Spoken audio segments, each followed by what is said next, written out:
So the Windsors, they worried the Sussexes, the Duke and Duchess of Sussex, Harry and Meghan will overshadow them during the election cycle because they are taking a break. So this is from KaiserCelebrity.com and also from Daily Mirror. And Kaiser wrote, the Duke and Duchess of Sussex have been doing a lot of winning this year and last year. Meghan has new podcasting deal. They have got several projects in the pipeline at Netflix. Their Nigerian tour went splendidly. Their Invictus Games. 1 year to go. Visit to Canada was fantastic last year. Dusseldorf Games were amazing. NATO leaders can't wait to get FaceTime with Harry. Meghan's investment in Clever Blends is going well. Yeah, I'm subscribed to Clever Blend. That's my favorite. Harry's still playing polo for charity and looking amazing. On the top of all that, Meghan will hopefully launch her lifestyle brand soon. All of this has made the Windsors seethe and hilariously try to copy whatever the Sussexes are doing. This is one-sided obsession. The Sussexes have made it repeatedly clear that they have moved and their lives and work are in California. But the Windsors are still trapped, and every accusation is a confession. Speaking of royal expert, Tom Quinn has a lot to say about what this Sussex wins mean for the Windsors. So this is the Tom Quinn with the Daily Mirror, and he wrote that Prince Harry and Meghan Markle's recent Nigeria trip and efforts to build their profile might have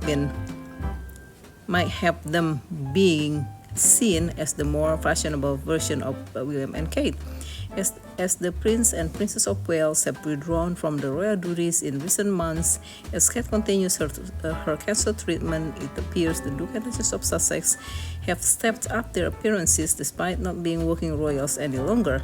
The couple stepped back from royal duties in 2020, but they have kept their royal titles, and a recent three-day trip to Nigeria was likened to a royal tour by critics.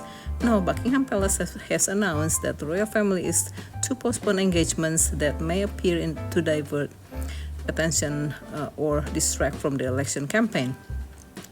Royal author and expert Tom Quinn exclusively told the Mirror Harry and Meghan, the renegade royals, will struggle to conceal their delight that the royal family has decided to postpone much of its work to run up to the general election at the beginning of July. It's not Meghan and Harry's fault if they want to do that. He added, freed of the normal constraints on working royals, Harry and Meghan are canny enough to know that this gives them a chance to fill the gap. No, they're just doing their stuff. They're not filling nobody's gap. They need to do their thing. They're just doing their things. And that's William trying to do that. Not Meghan and Harry. They're just doing their thing with their passion and love to do. That in the coming weeks, the focus is bound to shift to them. You only have to look at photographs of the couple during the recent Nigeria tour to see that they are determined to be seen as a more relaxed, more fashionable version of William and Kate. That's why they make sure they are constantly seen holding hands and emphasizing their commitment to the young and the disadvantaged. It's a clever pitch from the couple who want to be seen as a fun alternative to the fusty, out of touch, and knowledge shutdown royal family.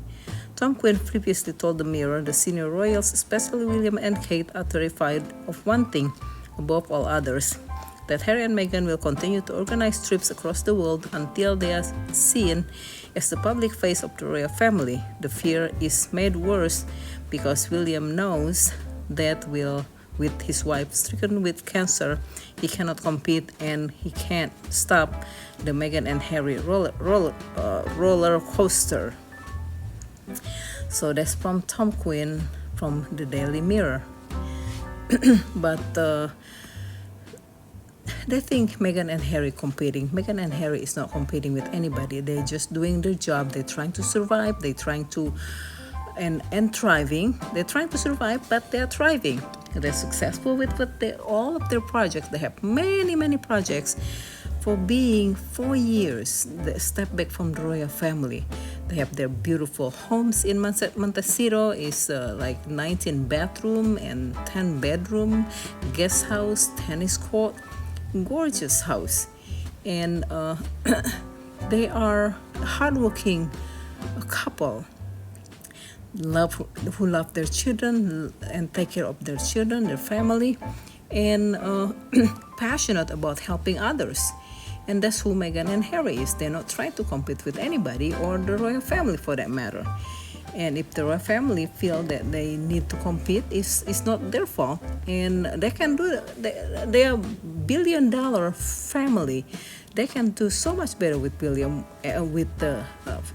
and Meghan. And why are they want to compete with Harry and Meghan? And they have the whole country, the whole empire, the whole Commonwealth to back up. And Meghan and Harry is hardworking people who make their own money just doing what they do best, what they like to do, what they're passionate to do, to helping others. And it's hard to, if you send somebody like, look at this, Duchess Edinburgh. She is like, that's not very glamorous. She's a mess. So that's what I think.